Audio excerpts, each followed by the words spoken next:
की शुरुआत होती है नेक्रोमोंगर नाम की एक एडवांस सिविलाइजेशन को दिखाते हुए, जो ब्रह्मांड की गहराइयों में घूम घूम कर ऐसे हैबिटेबल प्लैनेट्स की तलाश किया करते थे जहां पर कोई दूसरी सभ्यता रहा करती थी। इस नेक्रोमोंगर सिविलाइजेशन का एक लीडर था जिसका नाम लॉर्ड मार्शल होता है। लॉर्ड मार्शल और उसकी पूरी सेना दूसरे सिविलाइजेशन के प्लैनेट पर जाकर उन्हें पूरी तरीके से अपने कब्जे में ले लेते थे। प्लैनेट्स पर जाकर अपना जीवन व्यतीत कर सकते हैं। साथ ही साथ एक और बात ध्यान देने वाली थी, लॉर्ड मार्शल अपने पूरे सिविलाइजेशन को अंडरवर्ल्ड में लेके जाना चाहता था। ये एक छोटा और अनोखा पार्ट होता है पूरे यूनिवर्स के अंदर। लॉर्ड मार्शल यहाँ पर किसी दूसरे सिविलाइजेशन के लोगों पर हमला करते समय उन्हें दो ऑप्शन देते हैं, या तो वो सारे लोग उनकी सेना में शामिल होकर लॉर्ड मार्शल की गुलामी करे या फिर अपनी जान से हमेशा के लिए हाथ धो बैठे। लॉर्ड मार्शल और उसकी पूरी सेना बहुत ही ज्यादा निर्दयी और क्रूल थी, जो कमजोर से भी कमजोर सिविलाइजेशंस को जिंदा नहीं छोड़ते। अब हमें ब्रह्मांड के अंदर एक अनजान प्लैनेट को दिखाया जाता है जिसका टेम्परेचर बहुत ही कम था। वहाँ पर तो एक आदमी किसी से बचकर भाग रहा होता है।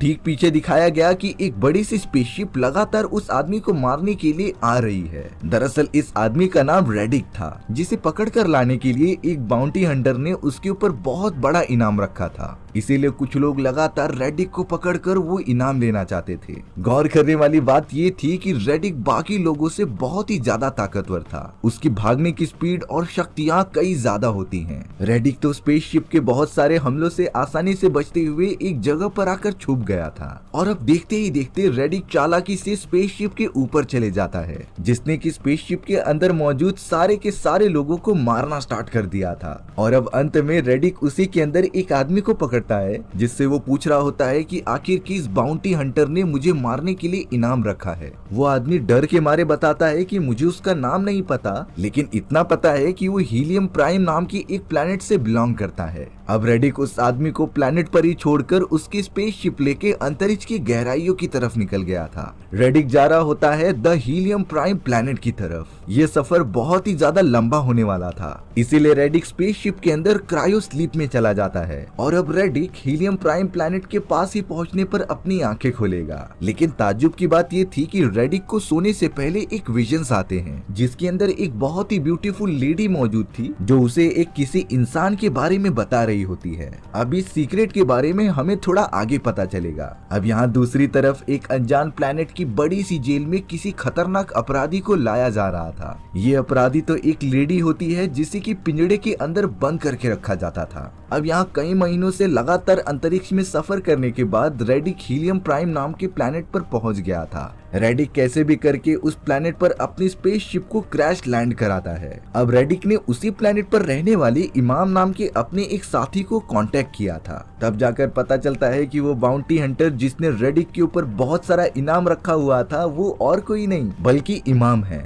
रेडिक तुरंत ही बहुत ही ज्यादा गुस्से में इमाम के पास पहुंचकर पूछने लगा था कि आखिर तुमने ऐसा क्यों किया, इसकी क्या वजह थी जो तुम मुझे मारना चाहते थे। तब जाकर इमाम रेडिक को सारी सच्चाई बताता है। इमाम ने रेडिक को बताया कि इस ब्रह्मांड में नेक्रोमोंगर नाम की एक बहुत ही एडवांस सिविलाइजेशन है। ये सिविलाइजेशन सामने आने वाले किसी भी प्लैनेट पर हमला करके उसे अपने कब्जे में ले लेते थे। इनकी एडवांस टेक्नोलॉजी के सामने आज तक कोई भी नहीं टिक पाया है, और अब शायद नेक्रोमोंगर सिविलाइजेशन की नजर हमारे प्लैनेट पर है, जो लगातार हमारी गैलेक्सी में बढ़ते आ रहे हैं। और सबसे पहले उन्हें रोकना बहुत ही ज्यादा जरूरी है, क्योंकि सिविलाइजेशन का लीडर लॉर्ड मार्शल जल्द से जल्द पूरे ब्रह्मांड पर एकत्र कब्जा करना चाहता है। लेकिन रेडिक को अभी भी समझ में नहीं आ रहा था कि इमाम ने उसे मारने के लिए उसके ऊपर इनाम क्यों रखे।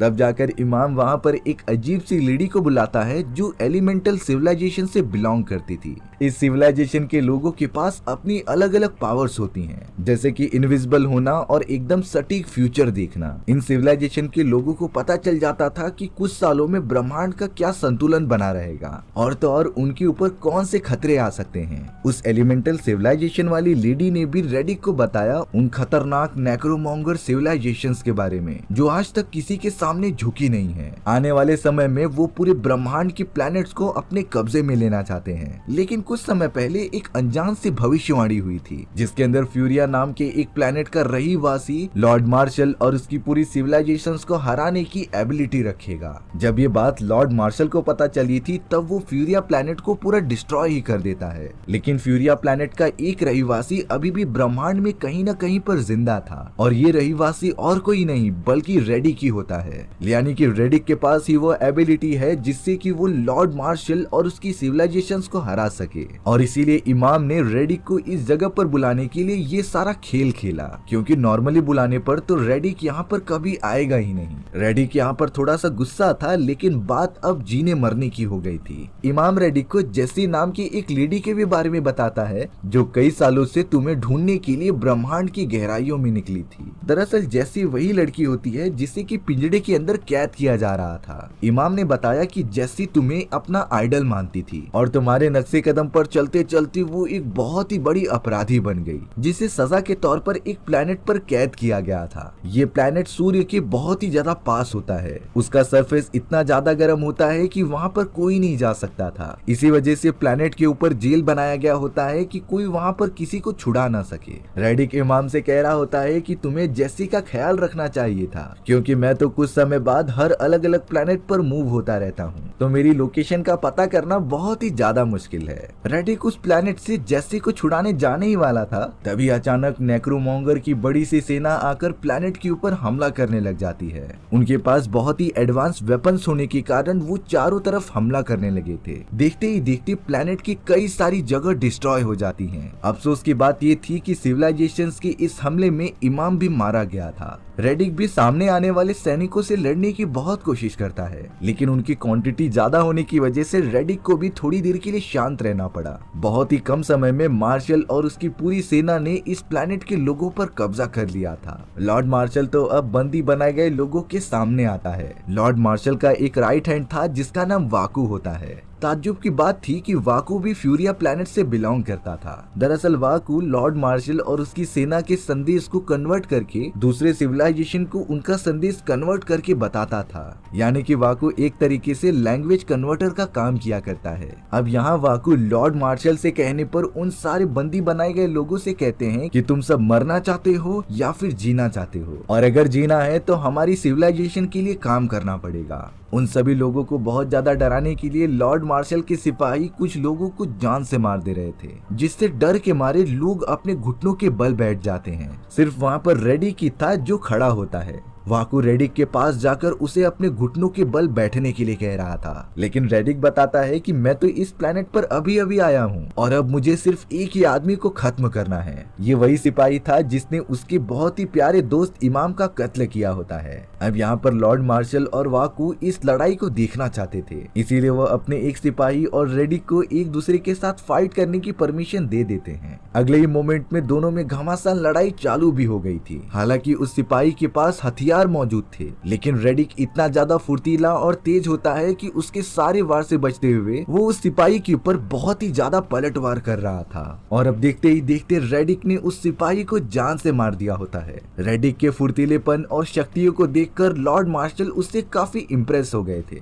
और अब वो कहीं न कहीं रेडिक को अपनी सेना में शामिल करने का मन बना लेते हैं। लेकिन इन सारी चीजों से पहले वाकू रेडिक को एक अजीब तरीके की मशीन के पास लेकर आता है। ये मशीन किसी की भी यादों में घुसकर उसकी बीती गई सारी चीजों का एक डेटा बनाकर दे देता था। रेडिक की बहुत सारी पुरानी यादों को देखकर वाकू को अब पता चल चुका होता है कि रेडिक एक फ्यूरियन है जो फ्यूरिया प्लैनेट से बिलोंग करता है। वाकू को पता था कि फ्यूरिया प्लैनेट का एक रहीवासी ही लॉर्ड मार्शल को खत्म करेगा, इसीलिए अब वाकू अपने सैनिकों को आदेश देता है कि वो रेडिक को पकड़कर जान से मार दे। रेडिक तो अपनी जान बचाकर तुरंत ही वहाँ से भागने लग जाता है। पूरी नेक्रोमोंगर की सेना उसके पीछे पड़ी हुई थी, पर जब तक उसे कोई स्पेसशिप नहीं मिल जाती तब तक वो इस प्लेनेट से बाहर नहीं निकल सकता। थोड़ी दूर जाने पर ही रेडिक के पीछे एक स्पेसशिप लग चुकी थी। ये और कोई नहीं बल्कि वही आदमी होता है जो शुरुआत में रेडिक को पैसों के लिए पकड़ना चाहता था। इसका नाम टॉम होता है, जो अपने आदमियों के साथ आकर फिर से रेडिक को पकड़ना चाहता था। लेकिन यहाँ पर रेडिक के दिमाग में एक प्लान था, इसीलिए वो खुद को टॉम के स्पेसशिप को सौंप देता है, जिससे कि टॉम के स्पेसशिप में मौजूद सारे लोग रेडिक को बंदी बना लेते हैं और प्लेनेट से दूर अंतरिक्ष की गहराइयों में निकल जाते हैं। टॉम की टीम ने तो रेडिक को बंदी बना लिया था, पर उन्हें इस बात का जरा भी अंदाजा नहीं होता कि रेडिक ने तो खुद ही चाहा है कि वो लोग उसे बंदी बना लें, जिससे कि वो उस खतरनाक प्लेनेट से बाहर निकल सका।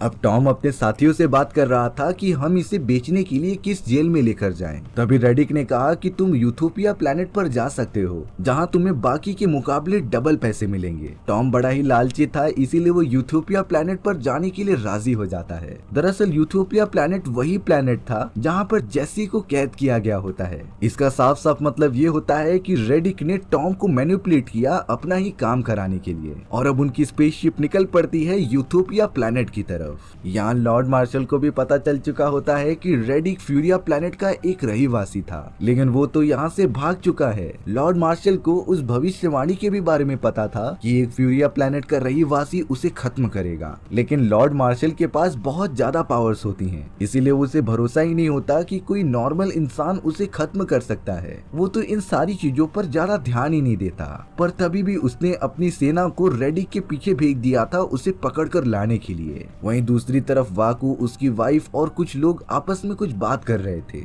वाकू का कहना होता है कि अगर कोई भी लॉर्ड मार्शल को मारने में कामयाब हो गया तब वो इस सिविलाइजेशन का नया लॉर्ड बन जाएगा। इसीलिए वाकू की वाइफ ने एडवाइस दी कि हमें लॉर्ड मार्शल को मारने के बजाय सबसे पहले रेडिक को मारना चाहिए, क्योंकि भविष्यवाणी के हिसाब से वही लॉर्ड मार्शल को खत्म करेगा, और अगर वो ऐसा करने में कामयाब हो गया तब रेडिक ही नया लॉर्ड बन सकता था। वाकू को भी अपनी वाइफ की बात ठीक लगती है, इसीलिए अब वाकू ने लॉर्ड मार्शल से कहकर अपने एक बहुत ही बहादुर सिपाही को रेडिक के पीछे भेज दिया था, जो रेडिक को ढूंढकर तुरंत ही उसे खत्म कर दे। वहाँ दूसरी तरफ टॉम और उसके सारे साथी रेडिक को लेकर यूथोपिया प्लेनेट पर पहुंच चुके थे। वो तो एक टनल के माध्यम से प्लेनेट पर मौजूद जेल के अंदर आ जाते हैं। प्लेनेट की सबसे डरा देने वाली बात ये थी कि वहाँ पर बहुत ही झुलसा देने वाली गर्मी होती है, लेकिन वहाँ पर कुछ मिनट्स के लिए एक ऐसा टाइम आता था जहाँ पर इंसान जिंदा रह सकते थे, और इसी मौके का फायदा उठाकर टॉम की स्पेसशिप अंदर घुस जाती है। उन लोगों ने तो रेडिक को जेल के वार्डन को सौंप दिया था। रेडिक को तो बाकी कैदियों के पास गहराइयों में लेकर जाया जाता है। वहीं टॉम जेल के वार्डन से पैसों की बात कर रहा था, लेकिन उन दोनों के मिसकम्युनिकेशन के कारण उनकी बीच डील हो नहीं पाती, और अब बहुत ज्यादा देर होने के कारण टॉम और उसके लोगों ने यहीं पर एक रात गुजारने का डिसाइड कर लिया था। रेडिक को जब जेल के अंदर लाया गया तब बाकी अपराधी उसके ऊपर हमला करने लगे थे, क्योंकि वो नहीं चाहते थे कि रेडिक जो उनसे ज्यादा पावरफुल था वो उनके बीच में रहे। रेडिक तो बिना डरे उन सभी अपराधियों के साथ बड़े आराम से लड़ता रहता है, पर अब उस जगह पर जेसी भी आ गई थी, जो रेडिक से बहुत ज्यादा गुस्सा होती है, क्योंकि वो पिछले 5 सालों से रेडिक को ढूंढने की कोशिश कर रही थी, लेकिन रेडिक ने उसे एक बार भी रिप्लाई देने का सोचा भी नहीं। रेडिक बताता है कि मैं अपने एक सीक्रेट मिशन पर था जहां पर मैं जरा भी डिस्ट्रैक्शन नहीं चाहता था, और इसीलिए मैंने तुम्हें कांटेक्ट नहीं किया। अब यहाँ पर कुछ अपराधी तो रेडिक के साथ मिल गए थे। उस जेल के अंदर अपराधियों को खाने के लिए अजीब तरीके के जानवर दिया करते थे, वो भी जिंदा। सबसे पहले उन अपराधियों को इन खतरनाक एनिमल्स को मारना पड़ता था और फिर उन्हें खाना पड़ता था, पर कई बार तो ये खतरनाक एनिमल्स उन सभी अपराधियों को ही मार देते थे। ये एक तौर पर अपराधियों के लिए सजा है। अब लगातार सारे अपराधी उन एनिमल्स पर हमला करने लगे थे, लेकिन एनिमल्स इतने ज्यादा खौफनाक होते हैं कि वो सामने आने वाले सभी को मारते जा रहे थे। पर अब उसके सामने रेडिक खड़ा होता है, जो उस एनिमल की आंख में लगातार देखता ही जा रहा था। थोड़ी देर बाद पता नहीं कैसे वो खतरनाक एनिमल रेडिक की बातें मानने लगा था। अब यहाँ वाकू, उसकी वाइफ और लॉर्ड मार्शल एलिमेंटल सिविलाइजेशन की लेडी से सारी इंफॉर्मेशन निकालते रहते हैं। उन्होंने तो अब रेडिक के भी लोकेशन के बारे में सब कुछ पता लगा लिया था, इसीलिए वो अपनी सिविलाइजेशन को उस यूथोपिया प्लेनेट की तरफ भेज देते हैं। अब यहाँ जेल के वार्डन को पता चल चुका था कि टॉम और उसके सारे लोग जिस कैदी को यहाँ पर लेकर आए हैं वो नेक्रोमोंगर सिविलाइजेशन का अपराधी हुआ करता था, और अगर रेडिक यहाँ पर है तो नेक्रोमोंगर की सिविलाइजेशन यहाँ पर जरूर आएगी उसे पकड़ने के लिए। फिर इस जगह पर कोई भी जिंदा नहीं रह पाएगा। इसीलिए अब जेल का वार्डन टॉम और उसके सभी लोगों पर हमला करने लग जाता है। वो तो सबसे पहले अपनी जान बचाकर वहाँ से निकलने लगा था। वहीं टॉम और उसके सारे साथी पैसे लेकर वहाँ से निकलने लग जाते हैं। रेडिक की टीम में जेसी के साथ साथ और भी बहुत सारे अपराधी शामिल हो गए थे। रेडिक को भी इस बात का अंदाजा होता है कि उसे पकड़ने के लिए नेक्रोमोंगर सिविलाइजेशन यहाँ पर आने वाली है। इसीलिए अब उन्हें कैसे भी करके प्लैनेट से बाहर निकलना होगा। पर सबसे बड़ा खतरा तो ये प्लैनेट ही है, और अगर वो सन की रोशनी के जरा भी कांटेक्ट में आए तब उनकी बॉडी जलने लग जाएगी। इसीलिए रेडिक और उसकी टीम को उस मोमेंट का इंतजार करना पड़ेगा जब प्लैनेट के ऊपर सूर्य की रोशनी कुछ मिनटों के लिए नहीं होती। लेकिन वो इस जगह पर ज्यादा देर तक भी नहीं रह सकते, क्योंकि कुछ मिनट के लिए प्लैनेट का टेम्परेचर बहुत ही ज्यादा नीचे गिर जाता था। रेडिक की टीम यहाँ पर टॉम और उसके लोगों से थोड़ा फाइट करती है। उन्हें हराने के बाद रेडिक ने तो टॉम को जेल के अंदर ही बंद कर दिया था और अपनी टीम के साथ जल्द से जल्द वहाँ से बाहर निकलकर भागने लगे थे। पर अब शायद 1 मिनट का टाइम खत्म होने वाला था। सूर्य की रोशनी लगातार उनकी तरफ बढ़ते रहती है। रेडिक जेसी की मदद करता है एक कोने के अंदर छुपने के लिए। सूर्य की किरणें इतनी ज्यादा तेज थी कि रेडिक की टीम से बहुत सारे लोगों को जलाकर राख कर देती है। और अब तो देखते ही देखते नेक्रोमोंगर की एक स्पेसशिप वहाँ पर लैंड होने लग जाती है, जो रेडिक को पकड़ने के लिए आई थी। रेडिक के पास एक प्लान था कि वो नेक्रोमोंगर की स्पेसशिप का ही यूज करके यहाँ से बाहर निकलेंगे, पर नेक्रोमोंगर के सिपाही तो लैंड करते ही उन सभी पर लगातार वार करने लगे थे, जिससे कि रेडिक और उसकी पूरी टीम को सबसे पहले अपना प्रोटेक्शन करना पड़ता है। और अब इतना टाइम वेस्ट करने के कारण सूर्य की हानिकारक